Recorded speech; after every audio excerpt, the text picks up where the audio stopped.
इन्होंने आप सबके सामने जो कहा है वो आप सबके फायदे के लिए कहा है। आपके प्रांत के ओजस्वी, अत्यंत प्रभावी, सरलता से प्रभावी बात करने वाले और कम समय में अमिट छाप छोड़ने वाले मुख्यमंत्री डॉक्टर मोहन यादव जी।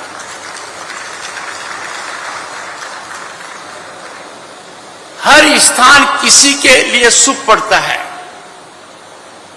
और डॉक्टर मोहन यादव के लिए इस जिले का प्रभारी होना इतना शुभ पड़ा कि वो पूरे प्रदेश के प्रभारी बन गए हैं।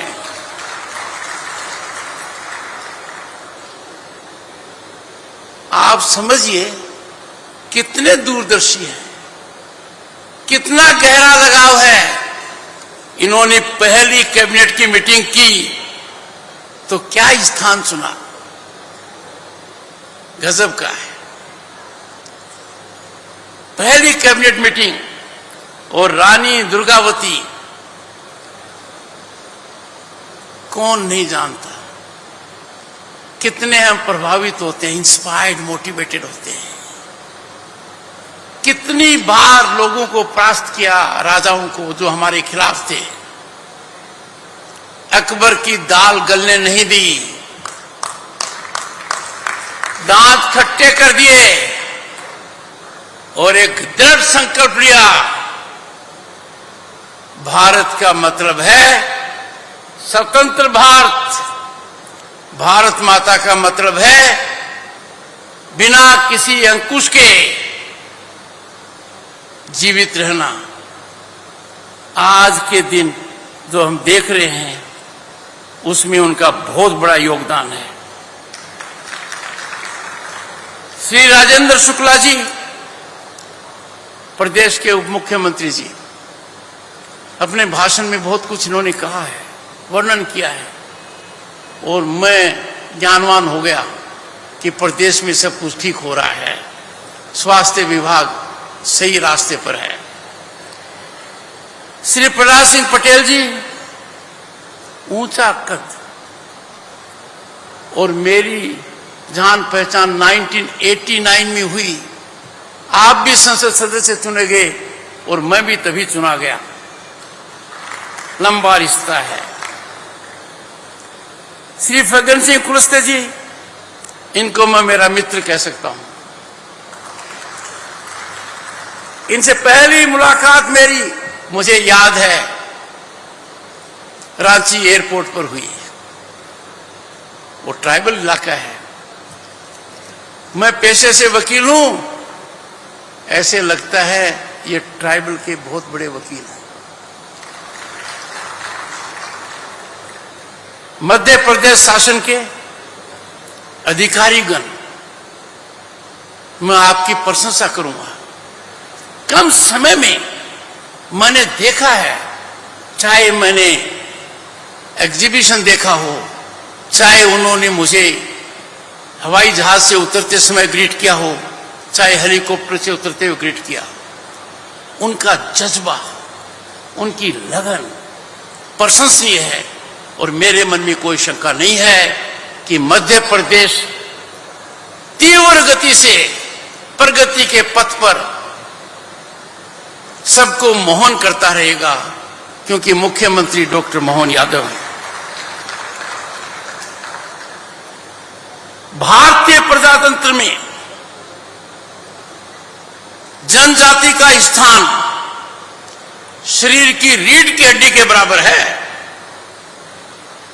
जनजाति ही भारतीय संस्कृति और भारतीय प्रजातंत्र को संयम देती है, बल देती है, स्थायित्व देती है और मजबूती से खड़े होने का बल देती है।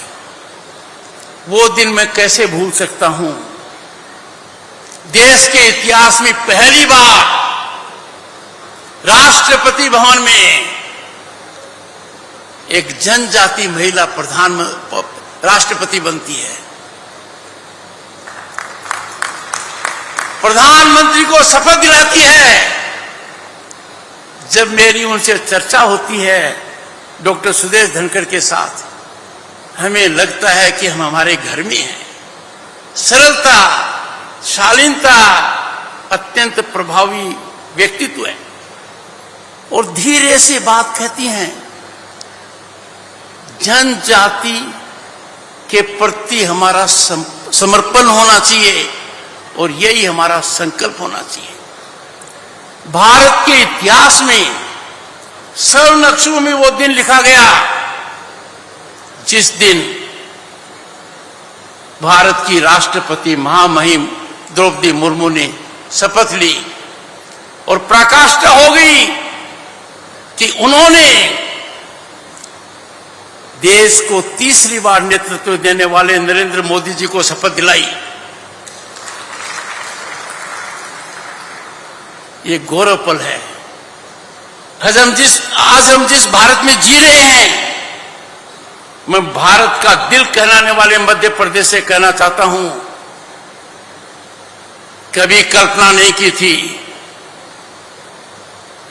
1989 में जब संसद सदस्य बना, केंद्र में मंत्री बना, तो हमारी अर्थव्यवस्था लंदन शहर और पेरिस शहर से भी छोटी थी। अंदाजा लगाइए, हमारा सोना हमने गिरवी रखा स्विट्जरलैंड के 2 बैंकों को। हम कहां से कहां आ गए, हमने किस किस को पीछे छोड़ दिया। ब्राजील, कनाडा, इंग्लैंड, फ्रांस और अब बारी है जर्मनी और जापान की। इसमें जनजाति का बहुत बड़ा योगदान है। भारत की पहचान जनजाति कल्चर है। भारत की पहचान में आपका बहुत बड़ा योगदान है और इसी वजह से भारत के प्रधानमंत्री ने 2 बड़े संकल्प लिए हैं, महान संकल्प लिए हैं। एक कि जब भारत, जहां दुनिया का 1/6 हिस्सा रहता है, 1/6 ऑफ ह्यूमैनिटी रहती है, जब वो आजादी की शताब्दी मनाएगा 2047 में, तो भारत विकसित राष्ट्र होगा और विकसित राष्ट्र की पहचान होगी सिकल सेल बीमारी का पूर्ण उन्मूलन। यह दृढ़ संकल्प भारत के प्रधानमंत्री ने लिया है और भारत के प्रधानमंत्री ने इसकी घोषणा जुलाई 2023 में आपके पड़ोसी जिले शहडोल से की है और राष्ट्रीय सिकल सेल एनीमिया उन्मूलन मिशन 2047 की शुरुआत की है। मैं आपको ये बताना चाहता हूं, 2047 का हवन शुरू हो चुका है। इस हवन में सभी को आहुति देनी है, राष्ट्रीयता को हमें दिखानी है। ये मैराथन मार्च है, इसमें सभी चल रहे हैं। भारत की प्रगति पर कोई अंकुश नहीं लगा पाएगा, पर पूर्ण आहुति तब होगी जब सिकल सेल का उन्मूलन 2047 में पूर्ण रूप से हो। इसके लिए आवश्यकता है कि हम सब सक्रिय रूप से काम करें। मुझे बड़ी खुशी है, बड़ी प्रसन्नता है कि पहली मुलाकात में माननीय मुख्यमंत्री जी ने 2-3 बातों की ओर ध्यान दिया। उनमें एक बात यह थी, दूसरी बात ट्राइबल विकास की थी। मेरे मन में कोई शंका नहीं है कि पहली कैबिनेट मीटिंग में जो मुख्यमंत्री स्थान चूज करता है तो निर्णय लेता है कि लाउड स्पीकर कहां बजेगा, कहां नहीं बजेगा। उस मुख्यमंत्री के बारे में क्या कहना है। उनका दूसरा निर्णय भी अत्यंत प्रभावी है और कहते हैं नहीं, हाथ कंगन को आरसी क्या, पढ़े लिखे को फारसी क्या। आपने तो माननीय मुख्यमंत्री का दम दिखा दिया दुनिया को। 1 महीने पहले ही, 1 महीने में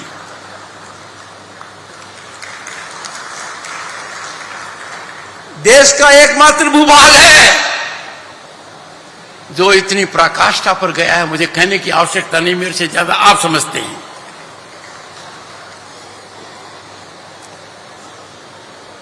दोस्तों, सिकल सेल की बीमारी शारीरिक समस्या से ज्यादा है। शारीरिक कष्ट तो होता ही है, जैसा बहुत मार्मिक तरीके से महामहिम राज्यपाल जी ने बताया, पर यह प्रभावित करता परिवारों को भावना तरीके से, सामाजिक तरीके से और वित्तीय तरीके से। मुझे यह बहुत अच्छा लगा कि सरकार ने अनेक निर्णय लेकर इस प्रकार की व्यवस्था की गई है कि इस बीमारी को जड़ से खत्म करने के लिए आयुष्मान भारत योजना में एक तब्दीली की गई है। आयुष्मान भारत योजना जो आर्थिक रूप से कमजोर आबादी को स्वास्थ्य कवरेज प्रदान करती है, और मैं आपको बता सकता हूं, यह दुनिया की सबसे बड़ी योजना है। इसमें बदलाव हुए हैं। मेरी उम्र के जो लोग हैं उनसे कोई प्रश्न नहीं पूछा जाता है, सीनियर सिटीजन हैं, उनका मुफ्त इलाज हर हालत में होगा, बिना बेरोटो के होगा, बिना अर्थदान के होगा। उसी तरीके से सिकल सेल रोगी जैसी आनुवंशिक बीमारियों के उपचार का प्रावधान शामिल कर एक बहुत उत्साहवर्धक दूरदर्शी निर्णय लिया गया है। सिकल सेल रोग के प्रबंधन के लिए एक समग्र दृष्टिकोण, इंटीग्रेटेड सोच विद पैशन एंड मिशन सरकार ने किया है, और मध्य प्रदेश शासन इस मामले में देश में अग्रणी है। और यही कारण है जब महामहिम राज्यपाल और माननीय मुख्यमंत्री जी ने मुझे कहा, मैंने कहा मेरा कोई भी कार्यक्रम हो, कितना भी महत्वपूर्ण हो, आज के दिन तो मैं यहीं रहूंगा, और मैं यहीं आ गया।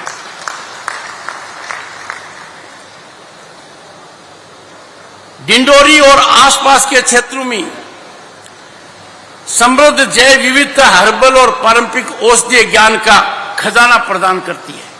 मैंने आंखों से देखा है, और मैंने जब वस्तु मेरे को दिखाई जा रही थी तो मैंने 3-3 पीस उनके ले भी लिए, चाहे सूंठ हो, चाहे गला ठीक करने वाली हो, मैंने ले लिए। और माननीय मुख्यमंत्री जी ने, जब मैं आपके हनी को देख रहा था, शहद को देख रहा था, तो मैंने कहा ये उठाना थोड़ा ठीक नहीं होगा। उन्होंने तुरंत एक बड़ा पैकेट उठाया और दे दिया। मैं माननीय मुख्यमंत्री जी को आश्वासन देना चाहता हूं, उन्होंने मुझे शहद ही नहीं दिया है, शहद जैसा मीठा संबंध डिंडोरी से कायम कर दिया है। प्रधानमंत्री जी का सोच में एक बात की और बताता हूं आपको। भारत के संविधान में जनजाति के लिए विशिष्ट प्रावधान है, पर 10 साल में इन प्रावधानों को बहुत जबरदस्त रूप से जमीनी हकीकत किया गया है। इन्हीं इलाकों के अंदर हमारी खनन और अन्य राष्ट्रीय धरोहर है। ऐसी व्यवस्था की गई है कि जनजाति विकास के लिए जो धन उधर जा रहा है उसका एक हिस्सा निश्चित आएगा। यह बहुत नई बात है, अत्यंत प्रभावी है, इसका अच्छा संचालन हो रहा है। मैं मानकर चलता हूं कि औषधि और हर्बल के मामले में माननीय मुख्यमंत्री जी जो आपका सोच है उसको आगे बढ़ाइए देश में। और उपराष्ट्रपति निवास में भी हर्बल गार्डन की घोषणा करता हूं, और माननीय मुख्यमंत्री जी इसमें मेरा सहयोग करेंगे। और उसमें डिंडोरी का खास स्थान होगा।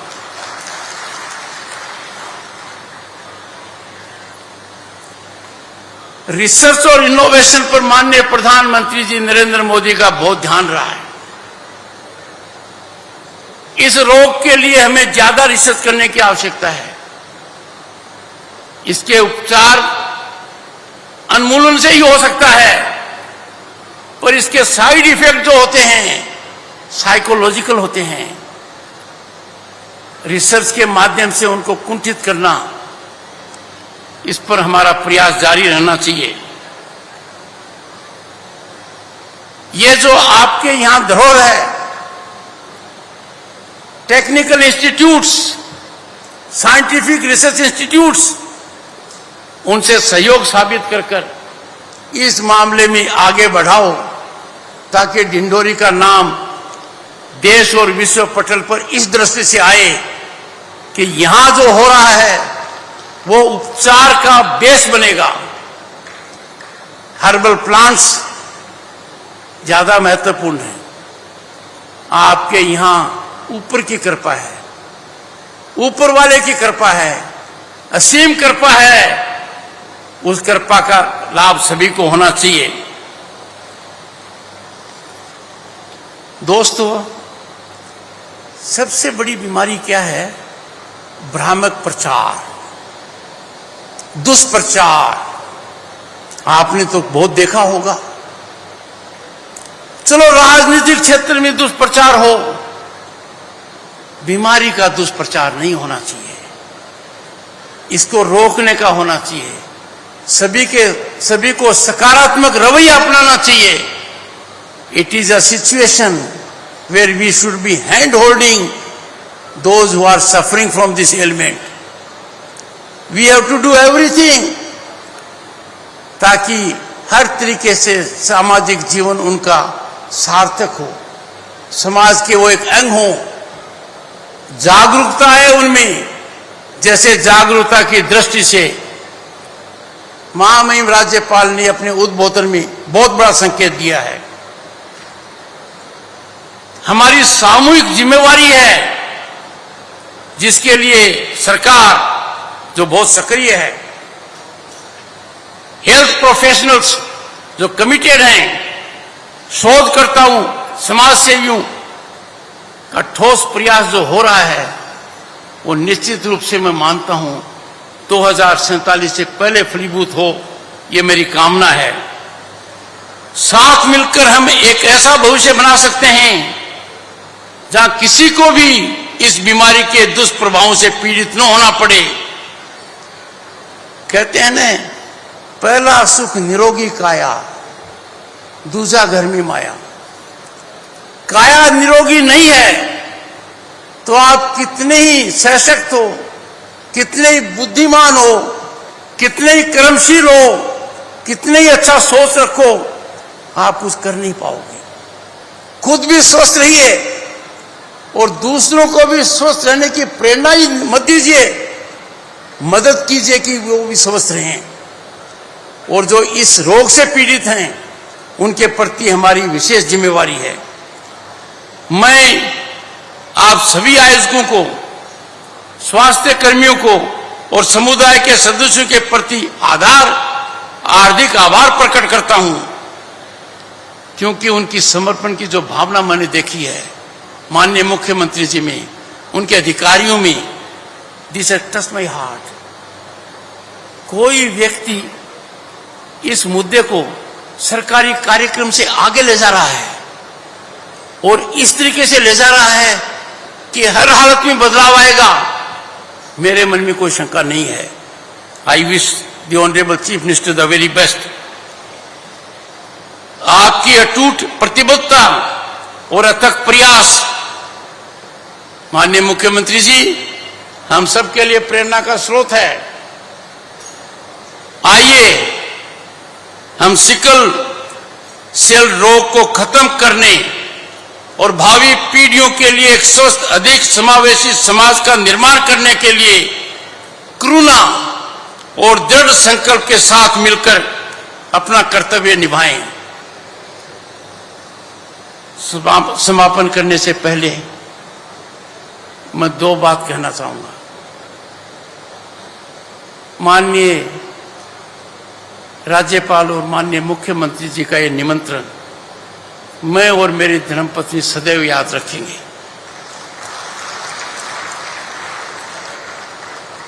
हम यहां से ऊर्जावान होकर जा रहे हैं। जो संकल्प ले रखा है माननीय मुख्यमंत्री ने, जो दृढ़ता दिखाई है, जो दूर सोच रखा है, वो कहते हैं ना,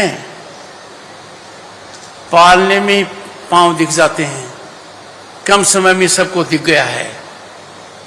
आने वाला भविष्य मध्य प्रदेश का उज्जवल रहेगा, भारत विकसित राष्ट्र बनेगा और मध्य प्रदेश देश का प्रमुख राज्य रहेगा, जो भारत की अर्थव्यवस्था में, सामाजिक व्यवस्था में, सांस्कृतिक व्यवस्था में बहुत बड़ा योगदान करेगा। बहुत बहुत धन्यवाद। नमस्कार।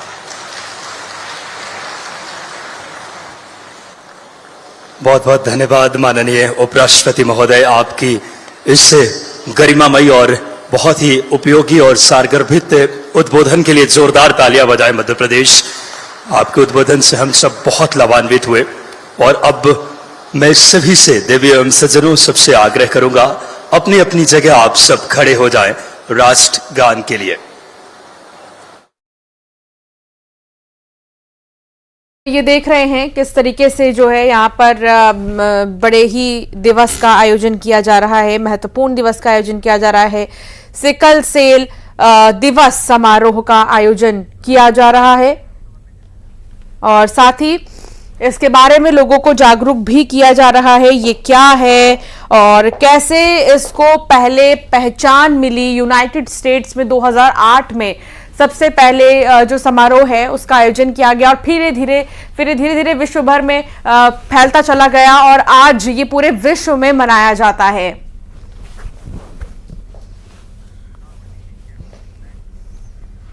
बात करेंगे मनेंद्रगढ़ की, जहां सहायक अधीक्षक ने